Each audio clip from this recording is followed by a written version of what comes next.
Well, good afternoon, ladies and gentlemen. I'm chairing this session, but I get an overwhelming sense of redundancy. So all I'm going to do is to say about 3 words, meaning that so often when we're at a learning technologies conference, we get really absorbed by all the new technologies and how we're going to apply them.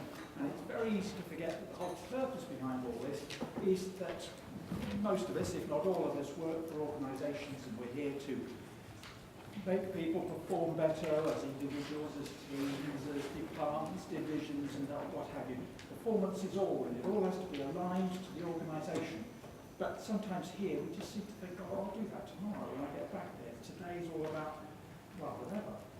But today, Nigel Paine here is going to be perhaps dragging us back online, back to that, what we're actually all about.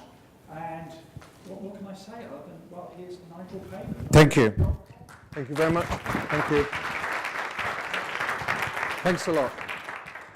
I speak at about 40 conferences a year, and the vast majority are on big stages in front of people in rows. And I'm so over it in many ways. So whenever I got the chance just to bust things up a bit, I try to.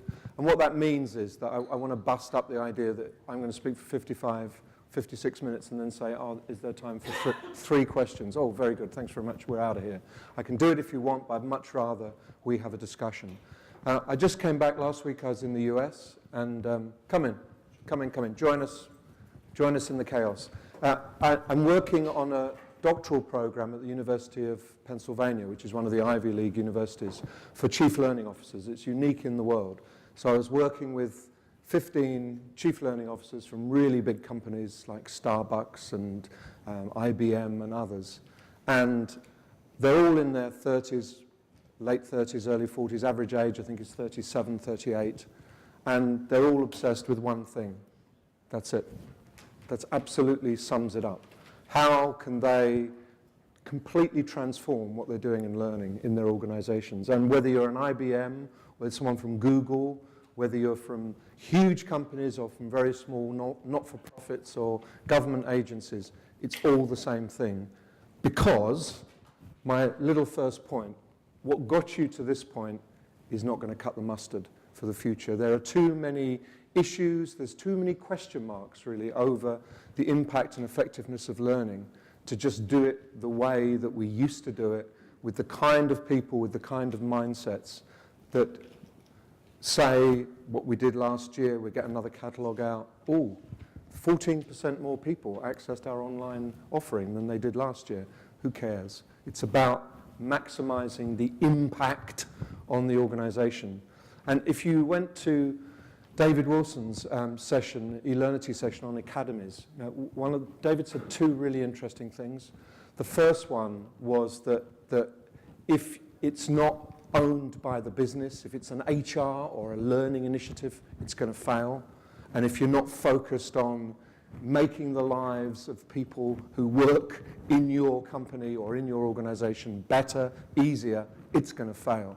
And if you went to Bob Mosher's session on learning at the point of need, I'll come back to that in a minute, but went to Bob Mosher's session, Bob is saying, if you are not directly improving the quality of the workflow, you're not impinging directly on people at work, hey, we're out of here.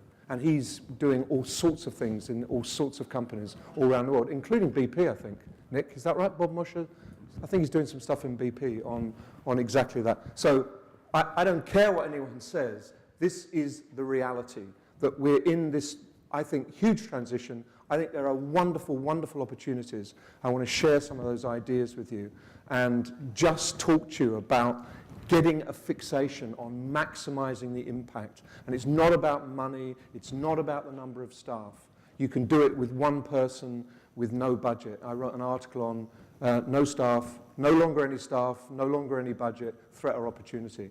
My answer is huge opportunity. I'm working with a guy in SIIC in the US, huge company, 65,000 staff. How many staff has he got? None. He's hoping to get 1 part-time. How much budget has he got? Nil. What has he got? He's got this huge program of transformation in the organization. And in some ways, he wouldn't be able to do what he's doing if he had a great, huge budget, because now he has to go to the business and say, if you want this, you're paying for it. And therefore, when they pay for it, they pay attention and they expect results. So he's on a very steep learning curve, but I think the results are massive for him. So first exercise, if we just start, just throw some things out for me. Old learning models. Old is tactical. New, on the other hand, is, believe it or not, more strategic. Right, go on. Old. What are the old models? Chalk and talk. Therefore, limited by all sorts of things like resources, attendance, media, very limited. More old. Old. Attendance metrics, exactly. Metrics that don't tell you anything. Yep. Sage on the stage. The myth in a world, the whole world that we've talked about in this conference, you have a blooming cheek to walk away from having listened to the keynotes back into your organization on Friday and say, hey, this all works. Get a few more people expert at the front, it's going to work really well. You know it won't. And that point that I can't remember who made it, saying that Google has actually changed the way we think about knowledge, and for good or for ill. And if I ask you, if you want to find something out, where do you go? Do you do an e-learning course? Do you enroll on a course at your local tech and do it? No, you maybe for some things, but the vast majority will immediately say Google. And Bob Mosher gave the example of changing his, the waste disposal unit. He doesn't open the instruction book. He goes on Google. There's a YouTube video of some guy lying under the sink with a camera here, changing it in front of him. And so Bob gets under the sink, goes forward 10 seconds, does that bit, stops, goes forward 10 seconds, does that bit, done it in 3 minutes. That's the paradigm, and yet we're still locked in ancient ways of thinking around sage on the stage, chalk and talk, stupid metrics like, how many people did how many hours of learning last year. Who cares? Who cares? Right, more old. Linear. Yep. You've got an iPad, you can't possibly approach the world linearly. It's your second, you just don't. It just changes mentally. You're not tuned into linear anymore. You're tuned less and less into linear. What else? Time, yeah, long time. Time serving. When we want it in minutes. Classroom. So chalk and talk, classroom. Last training. Yeah. Away from work, both mentally and geographically. Yes. Let me just get that down.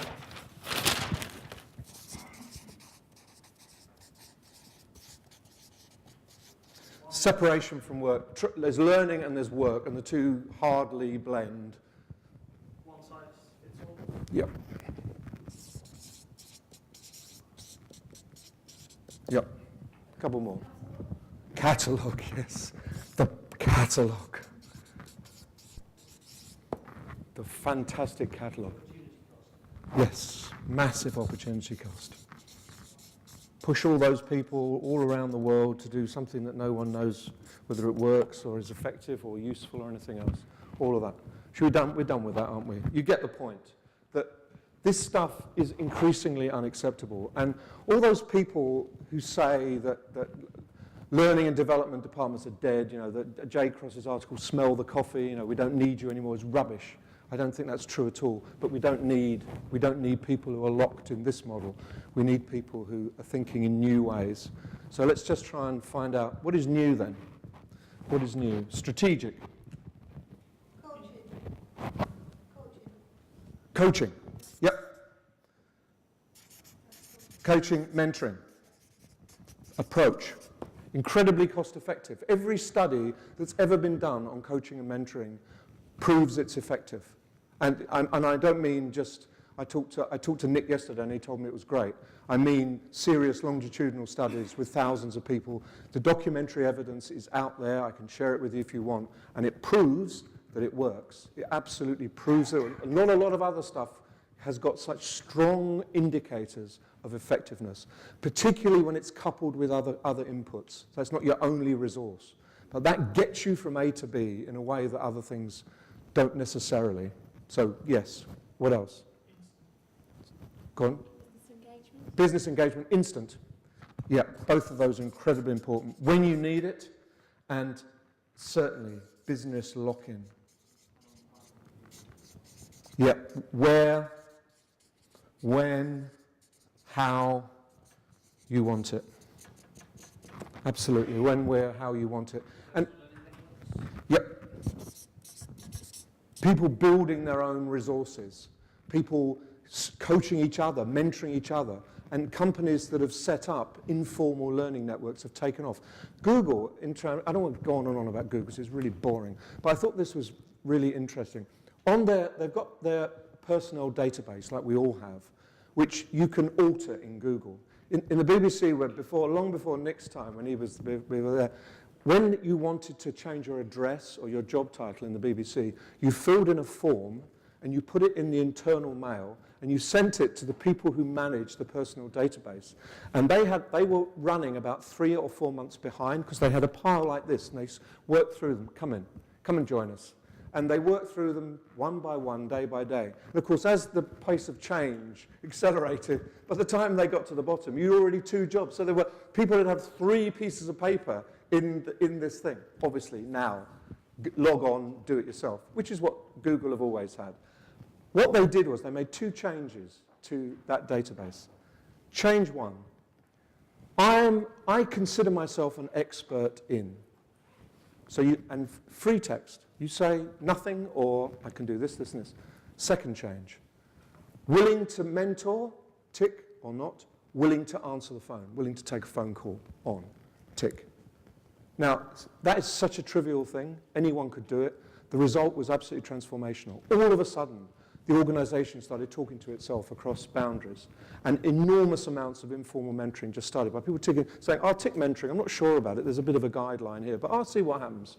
And then they had 8 or 9 people who they were actively mentoring across the organization. Knowledge speeding the show of knowledge. And when you were stuck, you could search that. You could search on that and say, Nick's the guy, I'll give him a phone. He says I can phone him or email him or whatever. So these things really important. Personal learning networks. What else? Business aligned. If you're not business aligned, you really are not in the, you're not in the room. You're not on the planet. Who is going to pay for something that they have absolutely no idea or guarantee of any kind of alignment? What CEO is going to have a conversation with you when saying, this is what I want to do to my organization? You say, well, we've got some really interesting courses on emotional intelligence, and it's got to be alignment. And maybe emotional intelligence is the critical thing, but it's got to be aligned. It's got to be a reason. What else? Relevant. Yes, relevant. And relevant meaning relevant to the consumer, not the producer. Yeah, all about context. Yes. Bob Mosher went on and on and on and on and on about context. It's really important. If context makes no sense, if context is not something you're familiar with, you're not going to get it. You're not going to get it at all. What else? Just enough, yeah. Not too much, not too little. We done this? We done? One or 2 more, and then we can spend all day on this. Sorry? Yes. Learner-driven. Line manager support. Yeah, line managers absolutely embedded. They're the ones who bugger more learning up than any other group in any other workplace, as we all know really well. And it's not because they're malicious by nature, it's because they've got a job to do. And if you take a company like BP, the way BP manages performance, individual performance, is absolutely brilliant. They really pin people down. They know exactly what is expected of them. And then in BP, you try and go out of the silos and share knowledge across. There's a massive problem because the line managers say, That's not on your performance chart. That's not what you should be doing. So you've got to change the culture to make that part of performance rather than just say, from now on, Monday morning, you're all sharing. Okay? Monday morning, you're all sharing. Nothing changes. Sorry, go on. Yeah, absolutely. Someone called Peter Hallard, who now works for Lloyd's, wrote an article on learning strategies for me, which said, anyone who's got a strategy more than 3 months is an idiot, because it's all going to change.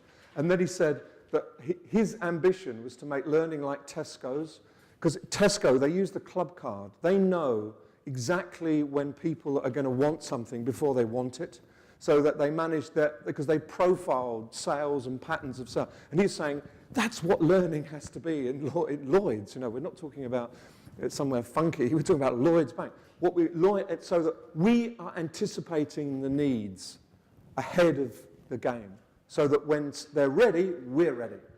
And that means Lloyd's is going to be funky.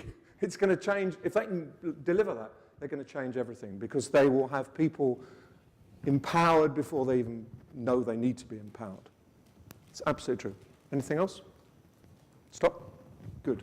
Excellent. It's all there. You've got it. So we need a new kind of approach, a new kind of philosophy, a new kind of engagement to begin the process that we're talking about this afternoon. So there's Bob's 5 moments of need. When learning for the first time, when wanting to learn more, when trying to remember, when things change, when something goes wrong. And what Bob says quite rightly is that most of the orthodox learning in organizations kind of stops there. And the others are the critical things. And this is where, at the moment, just in time, in context, all of those things fit into that. So you've got to cover the whole spectrum, not just the first two. And you can't do that with a conventional mindset, there alone, conventional delivery, conventional anything else. You've got to step up, you've got to change the way you look at the world. So, 5 moments of learning need. The second thing is this movement towards being more a curator, less a creator, and therefore accepting that creation can come from anywhere inside the organization, from the entire workforce, from outside the organization. There are companies now that before they develop anything, check out what's around and how much it costs and whether it's free. If it's free, that encourages them a bit more than if they have to pay. But if they have to pay, what is that set against how much it would cost to develop? How can they skin it to make it look more relevant? How can they top and tail it? How can they granularize it to bring it in? So that you find lots of learning people who were involved only in creation are now in the management of other people's creation. And it's a hard leap for some people, but it's an absolutely critical leap. There's iScoop. If you look at iScoop and you look at the curation blogs, there's a whole string of stuff now around how you manage that curation role, how you bring that idea to others, and how you deliver it in the learning department. It's hard. Curation is not really necessarily in people's minds, but you've got to get that word into the vocabulary and get people seeing that as a value add and not as a negative. Does that include things like thinking, actually, I'm not the right person to deliver this, and getting somebody with an expert in the organisation, or just giving up Yes. Yes. Or looking at something that someone else has done, which is a bit crude and stumbly, and working on that with that person, so you're not in charge of the origination. So it is exactly about not seeing yourself as the only source of all content, or even worse, ending up as the blocker. So that many organizations, they have to have it approved by learners. We've got to put it through instructional design, otherwise it won't work. Now, who will tell you whether it won't work? The learners will tell you. And if it doesn't work, it doesn't work. The idea that every single thing that anyone creates out there like that you feel that if someone has more knowledge that you don't, they have to sit with you and tell you, and then you design, rather than just commission it out there. Get it from somewhere else. Bring it in. Shape it, perhaps. Top and tail it. Break it up. But act as the vehicle for dissemination, not as the vehicle for blocking, stopping dissemination, a kind of spurious quality control. Because in this world, it's just got to be good enough. Good enough, it doesn't have to be perfect. And good enough is a revolution. There's good enough all over the place, in every aspect of our lives. Skype is good enough. It's not brilliant, and if anyone uses it as much as I do, it lets you down, but it's also brilliant. And I'd rather have Skype as it is now than someone saying we're developing it and it should soon be ready. Maybe in 2014 we'll have the perfect. It doesn't work, and exactly the same with learning. We don't want the perfect outcome in 2014. We want something that's good enough now. Who will tell you it's good enough? Your users will tell you it's good enough, obviously. Any points? Any questions? I'm going to get you to do some work in a second. Well, just a Yeah. challenge to that. Go on, yes, please. Challenge me. I think as Bob mentioned also about airline pilots. Yeah. I think in the nuclear industry, there are times when it does have to be right. And, Yeah, I totally agree. I guess part of the art is being able to distinguish the different situations about when it has to be absolutely perfect, when it needs to be very good, when it needs to be that's good enough to Yeah. quick it will do just fine. Yeah. And it's a whole graduation of learning. It is. About getting the right point on that chain for each of you, the ways you help people learn. I accept that. But there are also good instances of brilliant practice that could be shared that is blocked because people it doesn't fit in the structure. So that it needs to be valid if you're running a nuclear power plant. But what you need to know is that all of the knowledge across however many nuclear power plants you run that is what you're sharing. That is the exact, you've got the quality of all of those brains. It's not filtered through a narrow pass that excludes for a time lots of good content. But clearly someone needs to validate that. But if you're running a nuclear power plant, I guarantee there are plenty of people who will do that for you. You work, like the health, if you take health, there are plenty of people who will do that for you. But I still think the principle holds good. It's got to be good enough, and good enough for a nuclear power plant is probably different to good enough for Starbucks. Although Starbucks are just about to roll out. It's always only got to be good enough, but Yes. what is good enough depends on... Exactly. Well put. That's exactly right. It's still good enough, but it's just that is, where is it? Context. It's all about context. It's absolutely true. All about context. Any other observations or points? We move on. One little point, and then I'm going to stop and get you to do some work. One little point.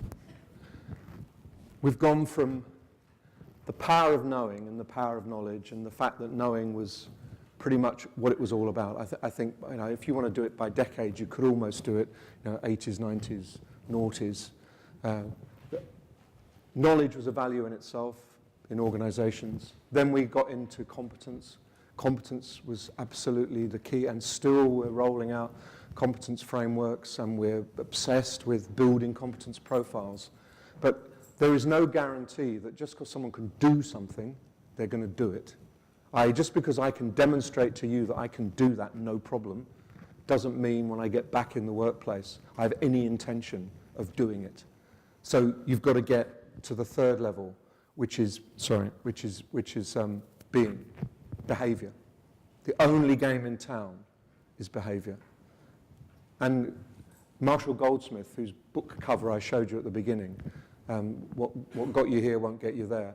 Marshall Goldsmith is the world's most highly paid coach at about $350,000 a pop for the privilege of working with Marshall. Marshall will say, I don't care if you're an arsehole. My job is to make you behave like you're not one. And he says, I can do behavior. I'm not a psychoanalyst. I can't change you fundamentally, but you can behave differently. Everyone can behave differently. So it doesn't matter whether that people are antithetical to what you're trying to do. If they buy in, if you've done it right, you will get them behaving differently.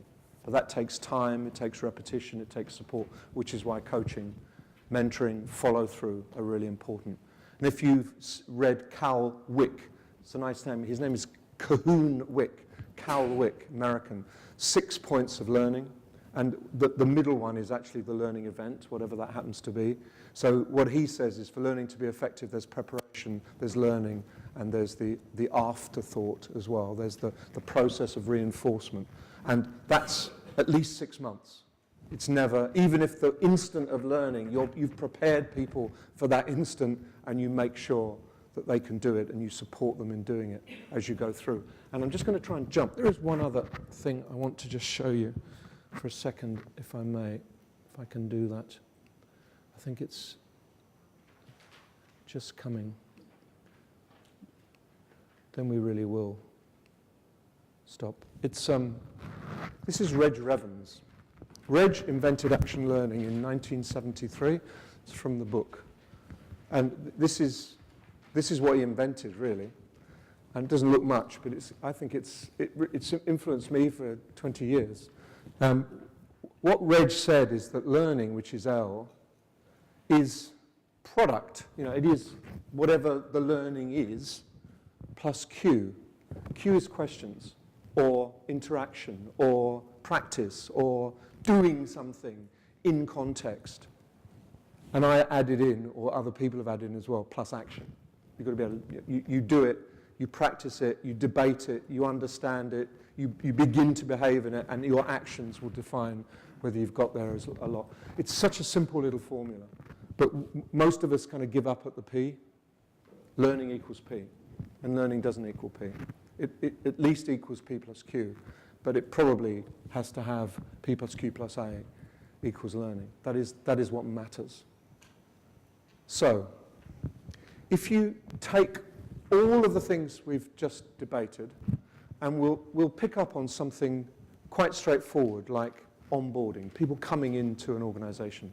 Now, I'm not going to tell you what organization. It could be a nuclear power station, it could be coming into H&M, on a Monday morning to sell clothes. What have you learnt from what we've talked about? So if you can just turn your chairs so that everyone's in maybe a group of 5. What would you do differently? How would you produce onboarding that is new, not old? What would it look like? Tell me how it would taste different, smell different, look different, be different from what you conventionally see as an onboarding program. And the conventional one is you come in, you have 3 hours of lectures, you go and meet your boss, and they tell you where the toilets are, get on with it. Yes? I put it all on the e-learning platform and not have seminars or Absolutely. That's one of it. So just turn around and we'll pick that one up. And we'll talk about what e-learning platform in a minute. Thank you for making this room work. It felt really good, and you did manage to twist the chairs into good formations. Yeah, well, I'm out of here. Yeah, they won't let me back. Basically, when this finishes, they're just going to gather the chairs up and put them in storage anyway. So I don't think it really matters what they thought that the conference management people weren't very happy. But you proved to me that it was worth standing up and fighting. What about at the back there? Give me an element of what you were talking about. Give me just a touch, because we're not going to get around everybody. I can't. But Between personal and impersonal introductions. yes. Where you have a contact point like a range of speakers, another product arriving in the system. Yeah. Yeah.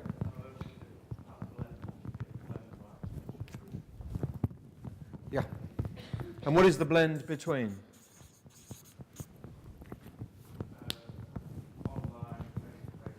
Yes, different types, maybe even on the iPad. There are companies now giving people iPads with interactive maps, quizzes, you go and talk to people, personalised so that you don't go and talk to the same people as everyone else. You've got a particular track, and you go and find things out, and you gather evidence, and you gather resources as you go, and that becomes your kind of personal, almost like a personal notebook that you take with you from that point on. We can do that stuff now. It's not incredibly difficult.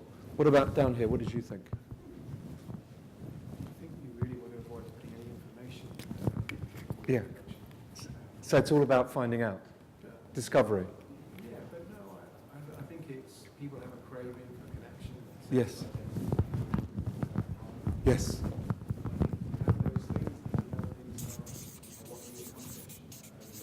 Yes. So focus on those things. Make people feel loved and welcome and it as part of a community rather than give them 10,000 pieces of information.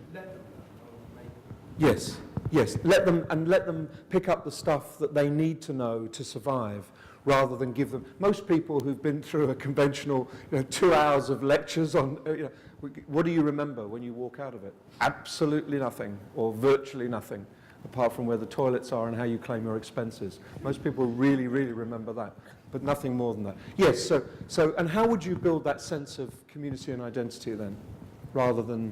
There was a good point just about showcasing the best in the company. Yes. Sometimes the best. Yes. And making it real, like the vision and the mission of the company tends to be a drive statement. Yes. Make it live. Videos. Make it live. Why? Because now we can build love into it. We can generate emotion. We want people to really be pleased that they joined us and not that they've just made the biggest mistake of their life, which I would argue is about 70% of the time, because of the way talent is handled and recruitment. You've got a recruiter whose only job is to get you in the company and get you to sign on the dotted line, and often to do that they will tell not blatant lies, but pretty blatant lies. Oh yes, I'm sure we could arrange that. Oh, but you want 4 weeks off to do? Oh, I'm sure they would be. And you get there and they say, no, that's not the way it is around here. This is what you do. So we lie to them and we disillusion. So to create emotional engagement with the company. How much better would it be for someone who's got zero information? They can find that out, but they come out of the onboard in the induction just feeling a great surge of pride for the company they've just learned, with fantastic projects that I haven't realized how good it was. They've met some quality people who welcome them on board. They feel part of the value system of the organization. Are they ready to perform? Yes, they are ready to perform. Who cares about all the information? Yet we obsess with it must be about delivering information. It's not, it's often, and often in learning as a whole, it's about delivering a state of mind. You want people with the right attitude, ready to do X, and they'll sort it out themselves. I think, was it Bob or somebody in the conference said, don't give people too much, just enough information to get to the next stage. They'll do it themselves. Give them enough so they can find out. Point them to the people who know this kind of stuff. Make sure those people are welcoming and not going to slam the door and say, I'm too busy to talk to you till Friday week. If you create that climate. So we're beginning to do something radically different now, aren't we, as we talk. What about this group? What did you come up with? Well, absolutely what you just said, that, we want people to go away from our induction thinking, wow, I have absolutely made the right choice here. Yep. I can go back into my workplace now with lots of confidence, Yep. knowing that this is a really good company that will value me. Yep. The wow factor. And not only that, you'll tell everybody, wow, this place is great. And it can be, you can have 6 people in an organization. You still should be doing induction, but it should, and you should still focus on making people feel wow, not feel what on earth have I let myself in for? This is so dull and so boring. I must be...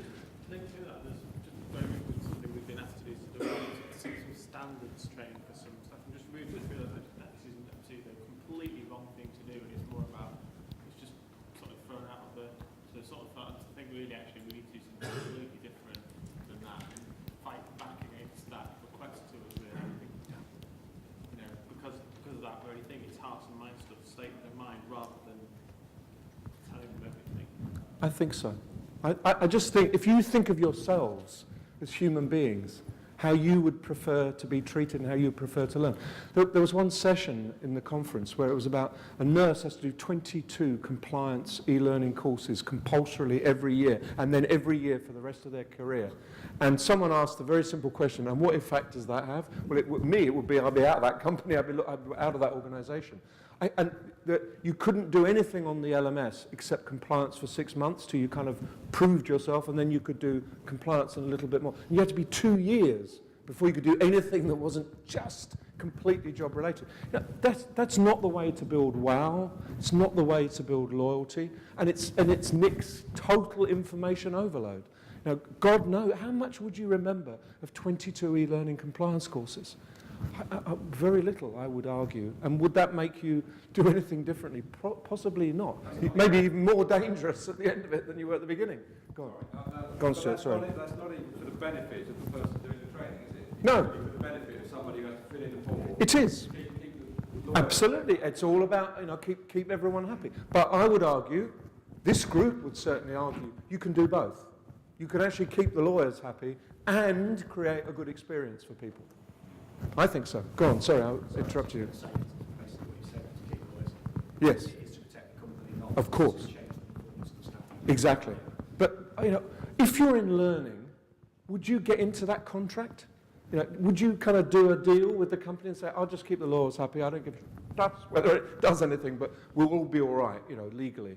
You probably would, if you're in this group, where we are now, we'd say, hey, I think we can do both.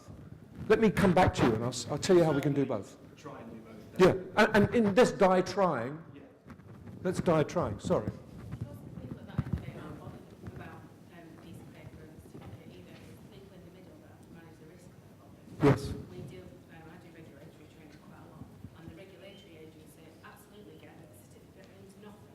They want to know about what you do because they're interested in that. Of course. It's the people in the middle of it that you have to get around. Yeah, it's about behaviour. So, Nick, I know whether you were involved in the BBC when we had to do editorial policy training for every single journalist. You were there for that. And this was really serious stuff. It was a mandate. I remember they came from a House of Lords report, and there was a big issue about BBC programme makers not knowing their editorial policy. And the reason for that was the editorial policy was this unbelievably dull volume that was given to everyone in production, and it went into the top drawer and it never ever came out of the top drawer until you're in deep shit. And at that point you go, oh my God, and you flip through and go, oh, we've just broken these 60, right, get me out of jail. So as a document, it was useless. So we had to do compliance training for editor. This is not exciting stuff, editorial policy. What did we do? We did it on e-learning, but the beginning of it, the very start, so you go, oh God, this is going to be really awful. You log in. The beginning of it. You're the editor of the Question Time, not question. What's the one on any questions? The one on radio. It's the day before the Iraq War. You know, because we're the BBC, you know it's going to happen next day, but no one else does. You have to pick the panel. This is your choice. Go pick the panel. So balance of all sorts, pro-war, anti-war, gender balance, political balance, you've got to make it. And as you make the decision, stuff comes in. There's an email from number 10 saying, we don't like the person we nominated, we want to swap that person for this person. What do? How do you respond? You're the editor. And you make your decision, and it says, no, that's not a good, for this reason, for that reason, for this reason, these aren't good choices, try again. And eventually, the end of it is, this is what the editor actually chose. And the editor had to make those final decisions in 25 minutes. How long have you taken? So real time, and suddenly you go from being bored to tears, thinking it's going to be just awful, to thoroughly engaged. Because it's exciting, and it's difficult. These decisions are difficult, and they require grounding in the BBC editorial policy to make an intelligent decision. So you can do it. You can do it. But you're absolutely right. That at the end of the day, at some level, it is about how you are, how you behave, not just ticking the boxes. But there is a massive amount of paper in a box that's signed that you can give to some regulator. But you're entering a pact with the devil if you say, we don't care, we'll just do what you say, it'll be all right. I would argue. I could be wrong. What else? What about over here? How are you going to do it? We had understanding your demographics and then choosing kind of appropriate learning interventions to maybe use the social technologies. Absolutely right, yeah. Possibly starting, the onboarding early before people actually start the organisation if you're going to use those technologies. And kind of making sure that you're looking after corporate members and not just Yeah. and cutting down on kind of time being spent, we mentioned before, doing training and consultancy fees when you could be using the technologies. Yeah, using all sorts of technologies. And in the world we live in, There is absolutely no need to start onboarding on the day you arrive at the organisation. In the month before you've accepted a job, and the month before you start, you are the most receptive you'll probably ever be in your life for that company. You'll digest and consume and get involved in anything that company sends you. But mostly they won't do it. They won't send you anything. Because in the BBC we tried to do that, Miles, and they said, but legally if we send something it implies a contract, and the actual contract hasn't been signed until so we got so much legal nonsense that it was just abandoned. So nothing was sent out. But in most organisations with less hassle and less hang-up, you could really make it a powerful procedure that starts before you come in, helps you prepare, find stuff out, share, learn, engage, network, find your group. And so the end of it, it's a really powerful, much more powerful experience. Someone mentioned social learning and informal learning.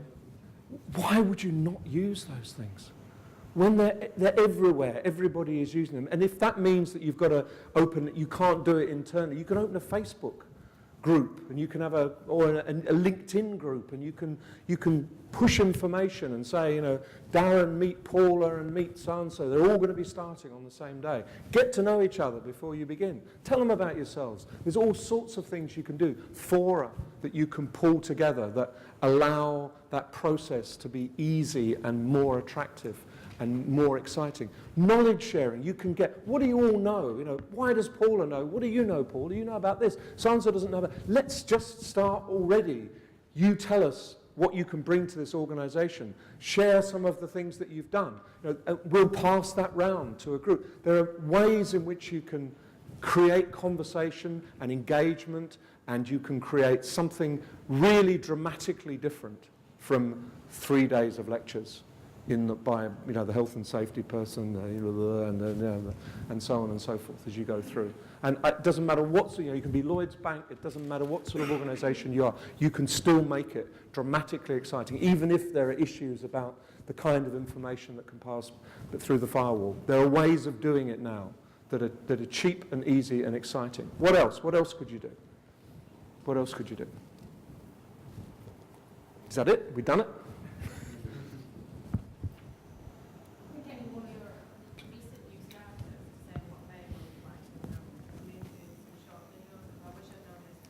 Exactly.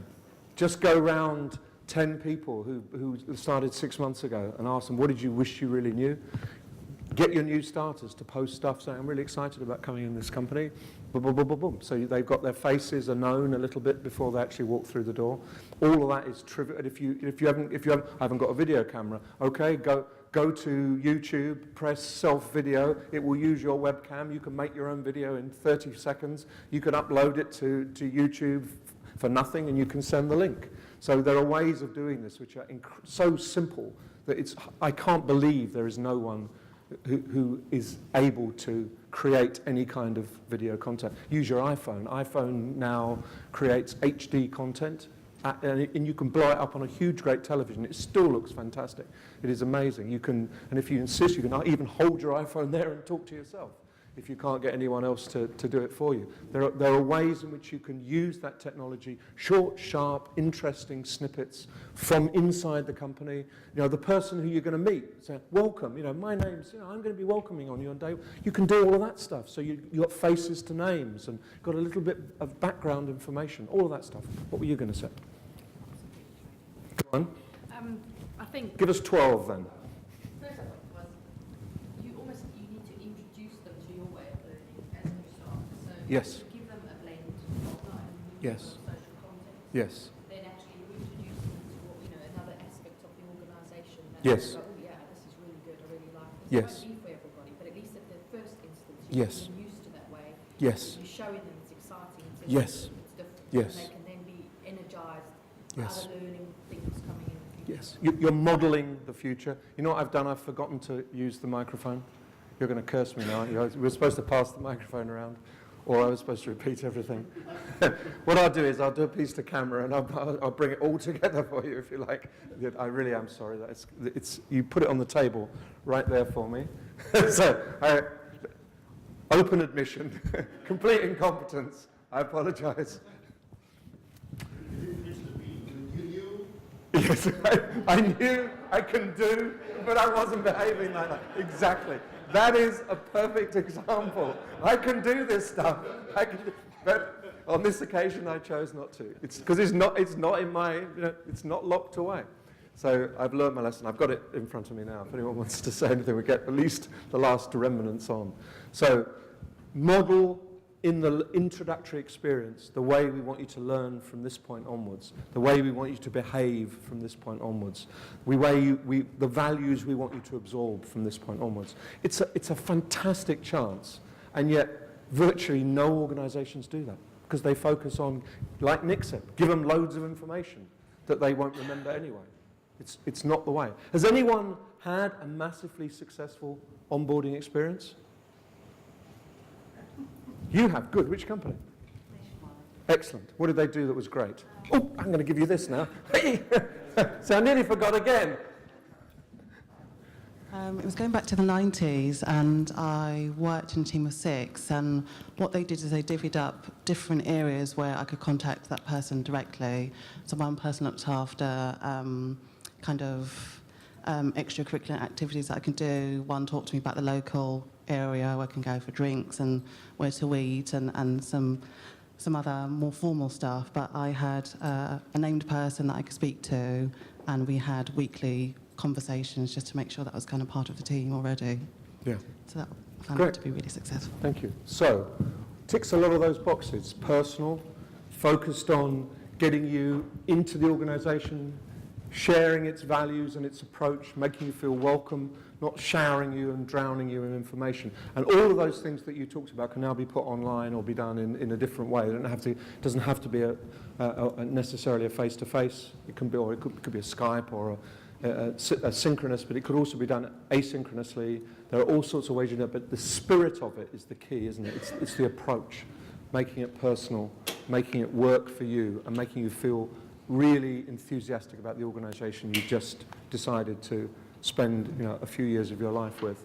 All good. Thank you. Yes? One more point that I actually wanted to say in Bob Mosher's session yesterday. Yes. The word that comes to my mind looking at the 5 moments of need is motivation. Yes. And in Bob's example, Yes. he was very motivated to get that thing changed.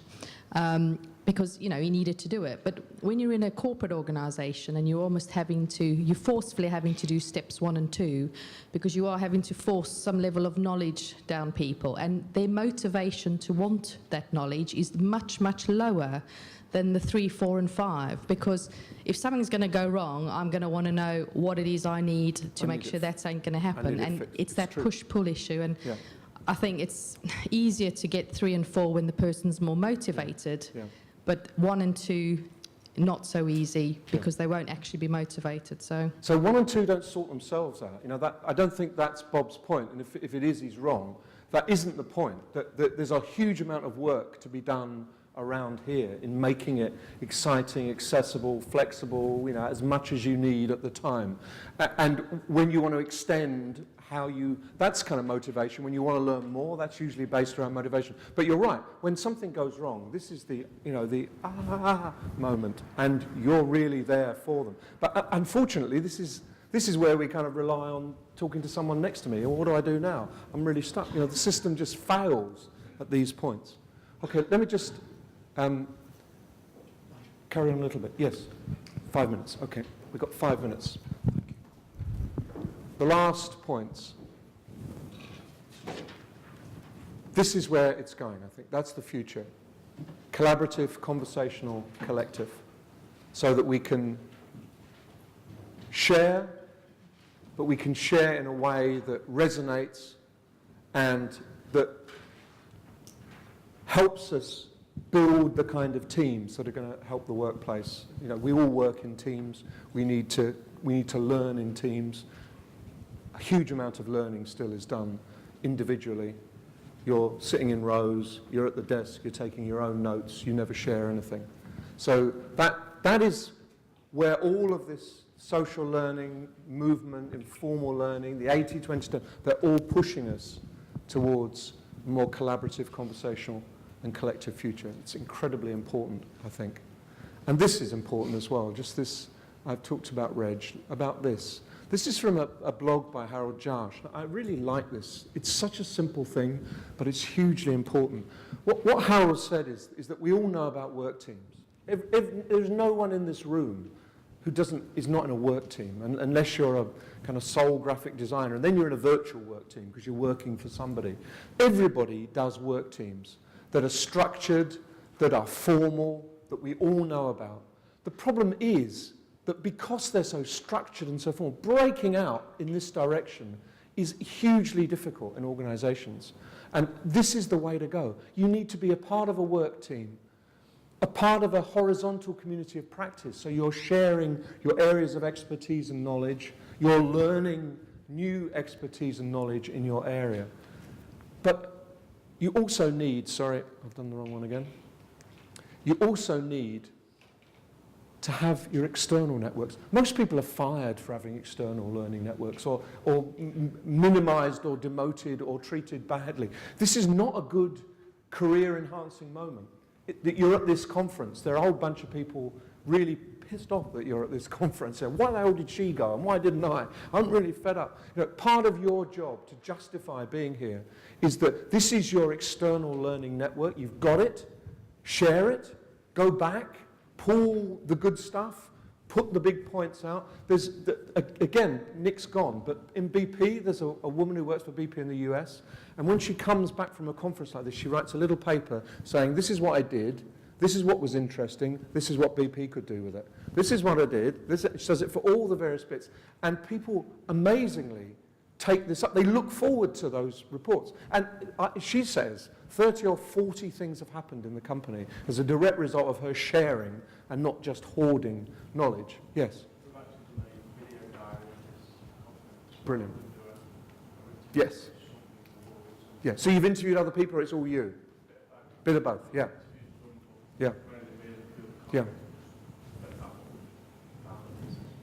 What I've found is, I'll repeat that into the microphone, a video diary of the conference so that it's easy to share, interviewing people, making commentary. What I've discovered remarkably over the last year is that the fear of having someone poke an iPhone in your face is gone. People are used to it now. It's not anything special. If someone says, could you say a few words? Instead people say, oh no, oh I don't like speaking, oh I don't like doing that. It's no, have you found that? Most people will do it because it's now so ubiquitous. The camera, everyone has a camera in their pocket, and yet we don't use it enough in organizations for knowledge sharing. So you get that video, you post it on your intranet, and people can look at it. How long will it last at the end? 20 minutes.